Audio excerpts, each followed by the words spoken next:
Langit di atas Israel yang biasanya biru dan tenang, tiba-tiba berubah menjadi pemandangan kelabu yang tak akan dilupakan dalam sejarah konflik militer modern. Hari itu, bukan sekadar hujan rudal, tapi badai balas dendam dari Iran yang menyapu bersih ratusan jet tempur canggih Israel dalam waktu kurang dari 3 jam. Dari pangkalan udara sampai hanggar strategis, semuanya luluh lantak, seolah ditelan murka yang sudah lama dipendam. Serangan balasan ini bukan sekadar respons biasa. Ini seperti amarah yang dikemas rapi, dirancang presisi, lalu dilepaskan pada saat yang paling tepat. Beberapa hari sebelumnya, sebuah pangkalan udara Iran dilaporkan hancur akibat serangan rudal preemptif dari Israel. Dunia menunggu respons Iran dengan jantung berdebar. Sebagian menduga mereka akan menahan diri. Sebagian lagi berspekulasi mereka akan membalas tapi secara bertahap. Tapi apa yang terjadi melampaui semua prediksi. Iran tidak menunggu sidang diplomatik atau pertimbangan strategis panjang. Mereka memilih jalur langsung, menyusun kekuatan udara dan teknologi yang dimiliki, lalu menyapunya ke langit Israel dalam satu gelombang besar. Rudal balistik, drone kamikaze, dan sistem peperangan elektronik yang membuat langit berubah menjadi kuburan besi. Pagi itu, di sejumlah pangkalan udara Israel, para teknisi dan pilot masih menjalani rutinitas seperti biasa. Tak ada yang mengira, dalam waktu beberapa menit, mereka akan menjadi saksi kehancuran terburuk armada udara mereka. Kami tidak menyangka akan sebesar ini, ujar seorang perwira AU Israel yang selamat, dengan mata nanar melihat hanggar yang kini hanya tumpukan puing dan asap.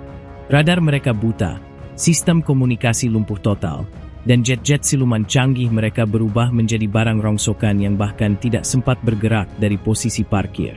Operasi balasan Iran ini bahkan punya nama tersendiri, Operasi Keadilan Langit.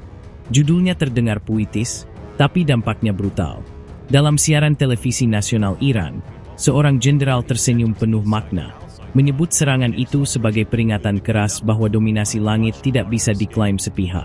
Jet siluman sekarang bukan sekadar tak terlihat radar, tapi benar-benar menghilang dari dunia, ujarnya santai. Serangan itu dilaporkan berlangsung simultan, dari 3 titik strategis Iran.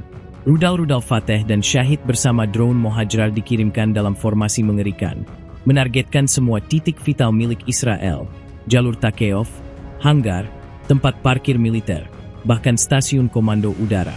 Yang bikin serangan ini makin sulit dipercaya adalah kecepatannya. Dalam 23 detik pertama saja, sistem komunikasi jet Israel dilaporkan hilang kontak, seolah jaringan digital mereka dicabut begitu saja dari dunia. Pilot-pilot Israel seperti pemain game online yang koneksi tiba-tiba putus. Panik, bingung, tak tahu harus berbuat apa. Beberapa dari mereka kabur, tapi banyak yang tak sempat bahkan menyalakan mesin jet. Ada satu momen dramatis tertangkap oleh satelit sipil. Sebuah jet F-16 terbakar di udara dan jatuh menimpa jet lain yang sedang bersiap lepas landas. Double kill dalam dunia nyata, ujar seorang analis Turki yang menyaksikan kejadian itu dari pantauan radar. Kementerian Pertahanan Israel belum memberikan pernyataan resmi saat itu, tapi sejumlah sumber internal mengonfirmasi kerugian yang ditaksir lebih dari 2.000 triliun rupiah. Sebuah angka yang tidak hanya mengoyak kekuatan militer, tapi juga menghancurkan kepercayaan diri pasukan udara. Israel yang selama ini digadang sebagai penguasa langit Timur Tengah, untuk pertama kalinya benar-benar bertekuk lutut secara tak terduga. Salah satu teknisi AU Israel duduk lemas di pinggir pangkalan, menatap bangkai jet F-35 yang kini tak lebih dari mangkuk aluminium raksasa, menyebut insiden itu sebagai kehancuran total. Kami sudah nyalakan alarm, tapi suara alarmnya kalah cepat dari rudal yang nyamperin. Lebih dari 150 jet tempur Israel hancur, dan yang bikin makin menyakitkan adalah sebagian besar di antaranya bahkan belum sempat mencapai ketinggian taktis. Sistem pertahanan udara Iron Dome yang selama ini dibanggakan seolah tak punya gigi menghadapi rudal Iran yang datang beruntun dari segala arah. Langit Israel tak lagi biru. Ia berubah menjadi lautan asap, puing, dan kepanikan.